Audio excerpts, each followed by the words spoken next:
बिल्लाहि मिनश्शैतानिर्रजीम बिस्मिल्लाहिर्रहमानिर्रहीम. Dear friends, welcome to Idea Foundation Forum. Today we will discuss the research topic Faith, Heart and Spirit, the Divine Connection. The man was created from clay, earth, mud, and then procreated from a drop of water. He was made of earthly elements to match his earthly needs and to enable him play the role of Allah's vicegerent on this earth during his stay here in this world. Thus, for his worldly life, he was accomplished with the befitting physical faculties and attributes. However, inside his corporal body, means physical being, he is all spiritual. Everything is spiritual inside. His nature, the source of his life, his soul, the chemistry that puts trillions of pieces into a whole, one whole, and the driving force of lifeless heap of matter are all spiritual. You follow my point? All are spiritual. The man's past is spiritual, and so is the future. The man usually loses his spirituality in the worldly charms and the heart which has been gifted as reflector of the divinity, rhythm of the nature, echo of the truth, and thus the mention of the nafs, the ego. The materialist mind takes it as a mere transporting hub of blood. Tragic, unfortunate. This is the oblivion. This is the oblivion that causes the fall of the man from the asani takveem, the heights of grace, to asfala safilin, the depths of degradation. Yet, Allah is the most compassionate and merciful. What is compassionate and merciful? It is Rahman and Rahim. Ar-Rahman ar-Rahim. He reveals the faith and the wisdom to the heart so that the man could regain his lost divine connectivity and the promised grace. Promised grace. This is the scope of our discussion today. Dear friends, Allah created the man as his beloved creature, a creature who is beloved, who is loved by the Almighty Allah. He honored the man with his own divine nature as revealed in Ayat 30 of Surah Ar-Rum in the words. Listen. فطرة الله التي فطر الناس عليها. Adhere to the fitrah of Allah. Fitrah of Allah, nature of Allah, upon which He has created all people, you and me, everyone. To ensure this desired connectivity of the man with the divine character of Allah, Hazrat Muhammad sallallahu alaihi wasallam directed the Muslims to emulate Allah's character, His great attributes in the words, تَخْلَقُوا بِإِخْلَاقِ اللَّهِ.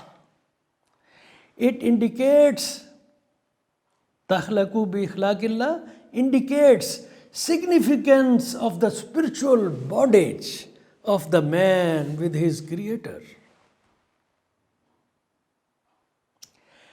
As we discussed in an earlier research topic, the man's creation was completed in 4 phases.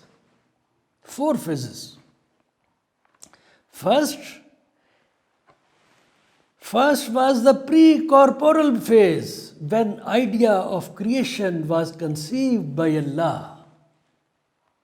Second was the corporal stage, when the man was given a material shape with clay, rotten mud, clay.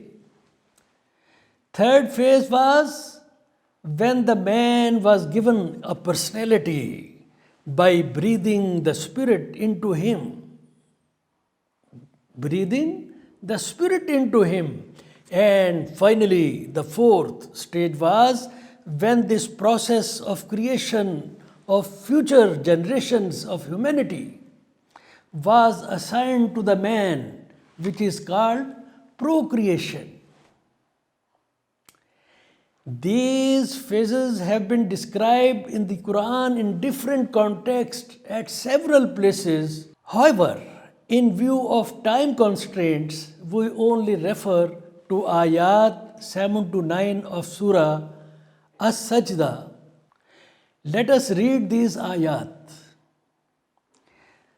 وَبَدَأَ خَلْقَ الْإِنسَانِ مِنْ طِينٍ وَبَدَأَ خَلْقَ الْإِنسَانِ مِنْ طِينٍ, and began the creation of man from clay, the rotten mud.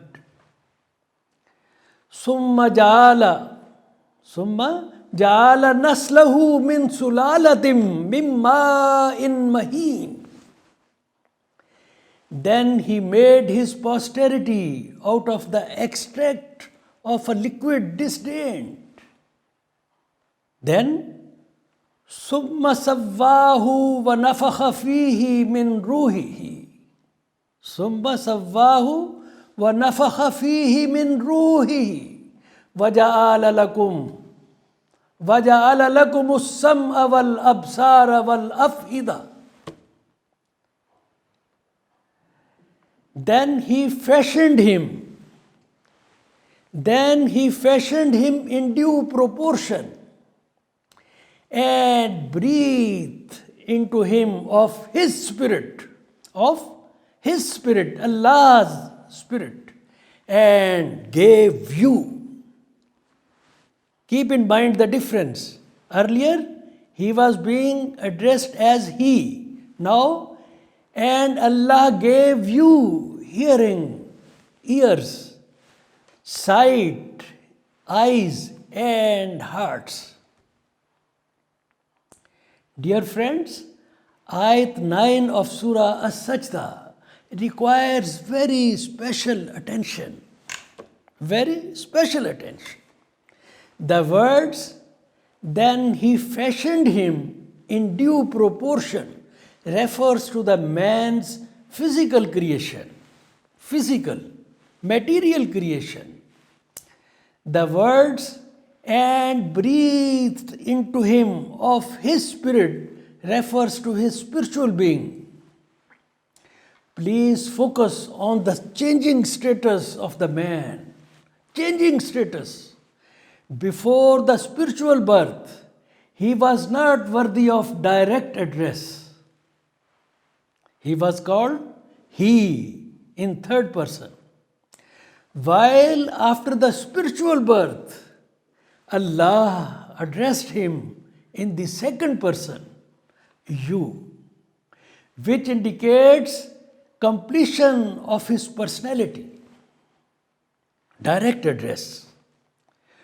Now note the words, of his spirit, his Allah, of his spirit, which means the soul breathed into the man belongs to the divine spirit.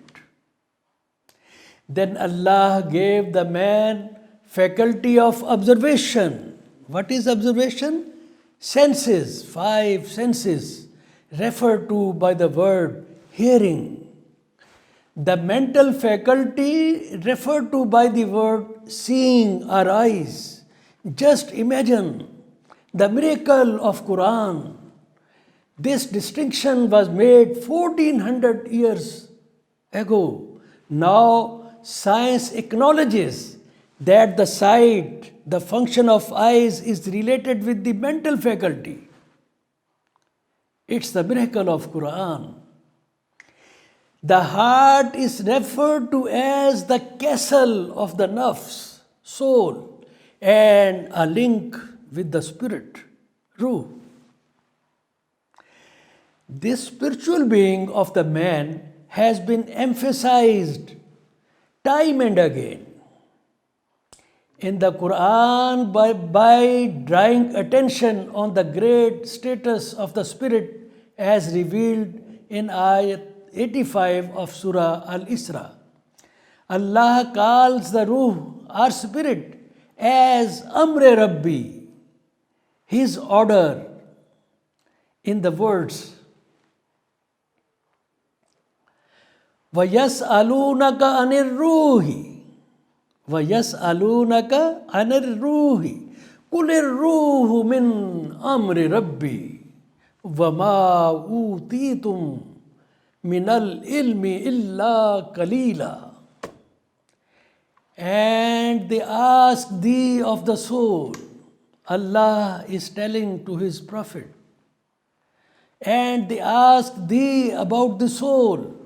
Say, tell them, tell the people, tell the Jews and Christians and non-believers of that time. Say, the soul proceeds from my Lord's Amr, command, but of knowledge only a little to you is given.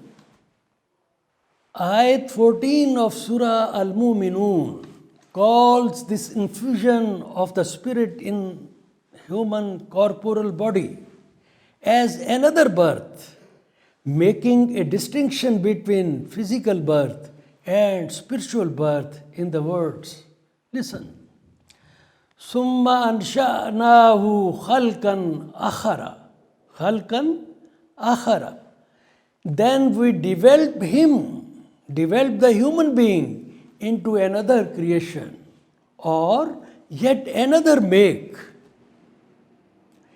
Dear friends, Allah envisioned the personality of the man out of his great love and to manifest his divine attributes. His divine attributes. That was the reason why Allah created the man on his own nature, and desired the man to pursue Allah's nature upon which he has been created. These divine attributes have been called the hidden treasures of Allah's divinity. Allah created the man so that his being could be manifested. The great intention of Allah has been told in a Hadith Qudsi by Hazrat Muhammad sallallahu alaihi wasallam in a very, very expressive manner, beautiful manner. Listen. Kunta kanzan makhfiyan fa'ahbabta an arafa فَخَلَقْتَ الْخَلَقَ لَكِي آرَفًا. I was a hidden treasure and I wished to be known, so I created a creation, the mankind, then made myself known to them and they recognized me. Allahu Akbar. Thus, accomplishment of Allah's intention lies in the fact that Allah's being must be manifested in the personality and conduct of the man, and that comes true by the adoption of Allah's attributes. تخلقوا بإخلاق الله. تخلقوا بإخلاق الله. It was the manifestation of Allah's great love for the man that Allah assigned the man the status of his vicegerent on the earth with immense powers, knowledge, great trust, and free will. It was Allah's love for the man that to protect him, to save him from deceptions of the worldly charms, Allah did not leave the man alone in view of his free will and great trust, which was assigned to the man. For that, Allah blessed the man with a heart connected with the Divine Spirit. Focus on these words. A heart connected with the Divine Spirit as a great source of guidance and supreme wisdom, as it has been named Khairan Kasira. Khairan Kasira. It means a great reward. Besides treasures of knowledge based on observation, intellect, and spiritual insight, the man was blessed with the doctrine of faith as the panacea, as the elixir, as the brick and mortar to build the strongest connectivity with Allah and His divine order. Subhanallah. Dear friends, in the previous session, we discussed how a heart devoted to the faithful heart, not only brings charismatic effects on the psychophysiological and spiritual well-being of the man, but also how great potential it holds to build the connectedness at any known level. Man can go for this connectivity to any level.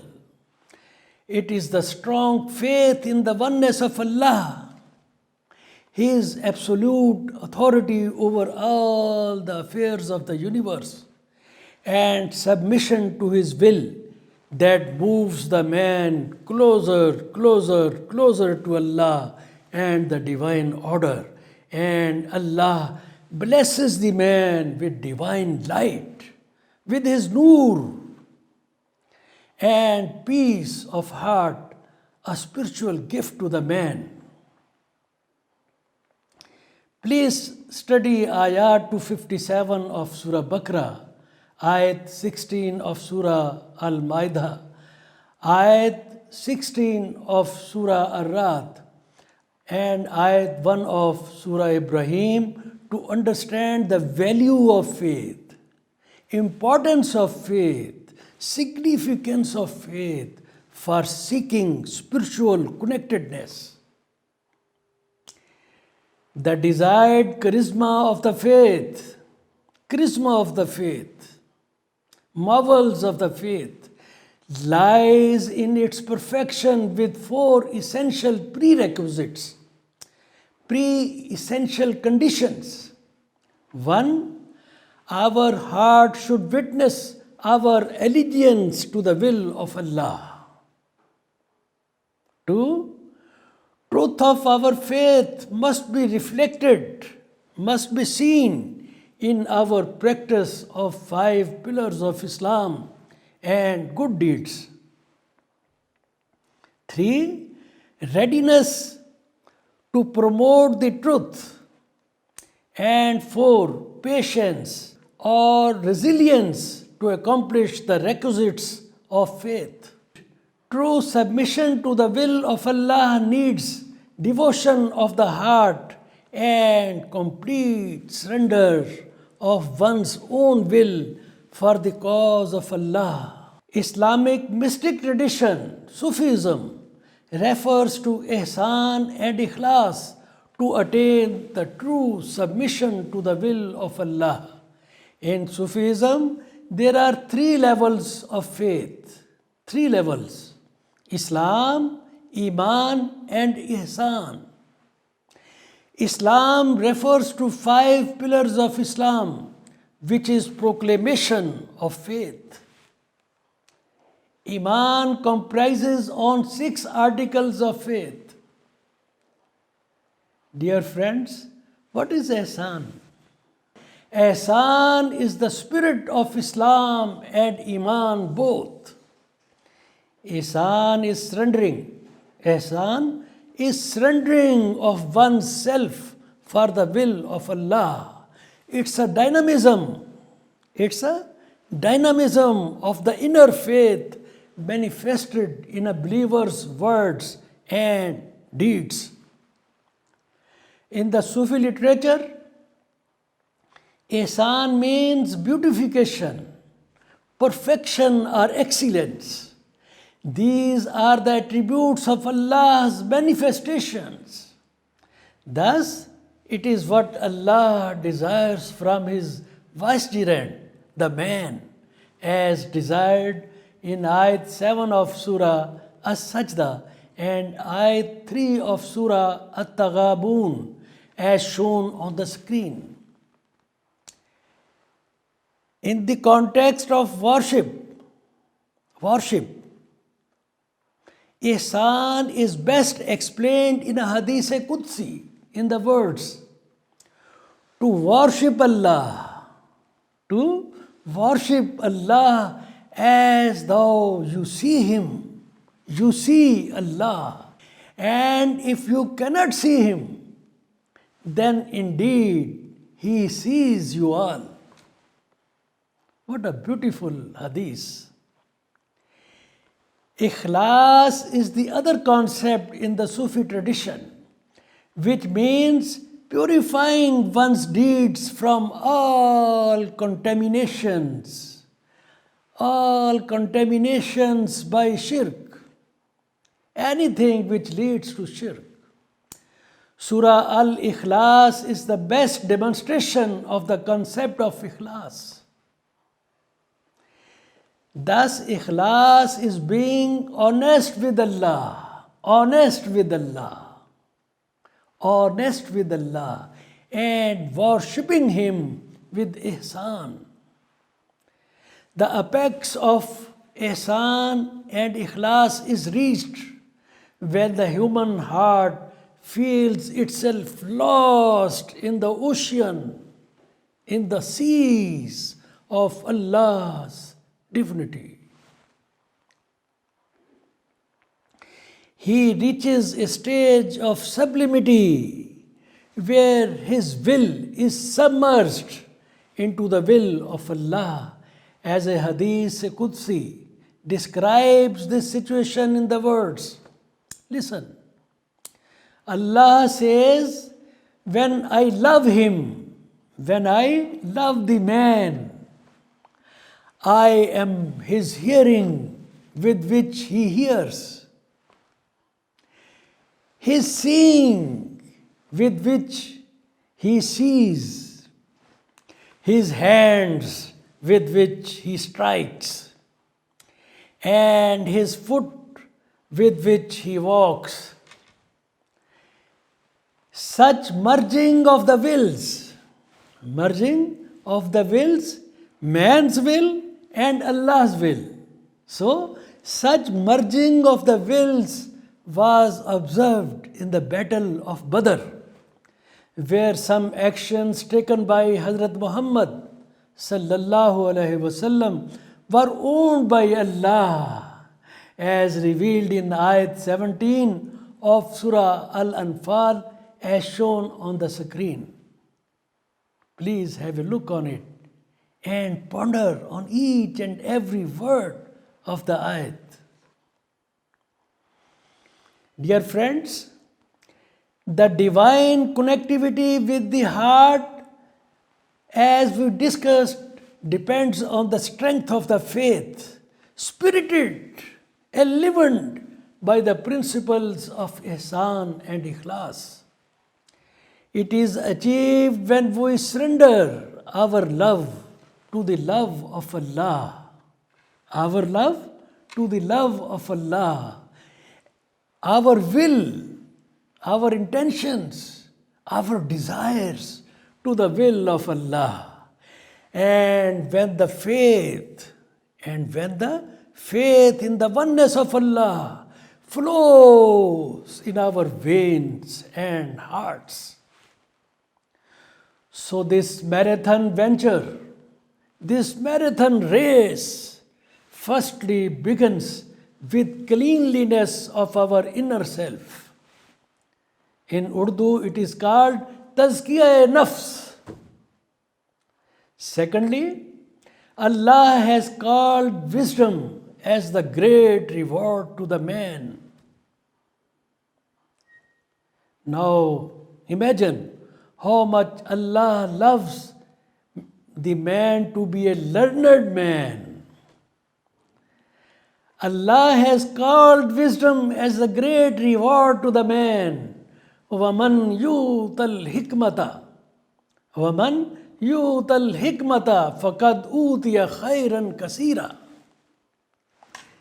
Thus it is knowledge, intellect and wisdom that open the doors of consciousness of Allah, awareness of Allah, His great mysteries and His being, which strengthen the faith and inspire the heart with greater divine connectivity and love for Allah. For that, Allah has rarely directed the man to love Him. Rather, the man has been emphatically, with full force, directed to ponder, to meditate, to observe on the divine manifestations of the universe and of his own self. Therefore, it is the wisdom, intellect, inner intellect, inner consciousness that leads a man to the love of Allah, which is the third requirement to achieve the nearness of Allah. Intensity of love with Allah or ishq-e-ilahiyya determines the readiness, preparedness to enter the great mansions of Allah's divinity. For deeper understanding of the subject, I will request you all to study the Quranic references shown on the screen. Dear friends, we conclude our discussion here. These programs are recorded both in Urdu and English. Their videos can be watched on ideafoundation.com.pk website or its YouTube channel and Facebook. Their written versions are also available on the Idea Foundation's website. Please note code number of this program, Idea 1B or 15 or lecture number 107. All friends are requested to subscribe the Foundation's YouTube web channel for the benefit of this noble cause. Thank you friends for participation and attention. Allah Hafiz.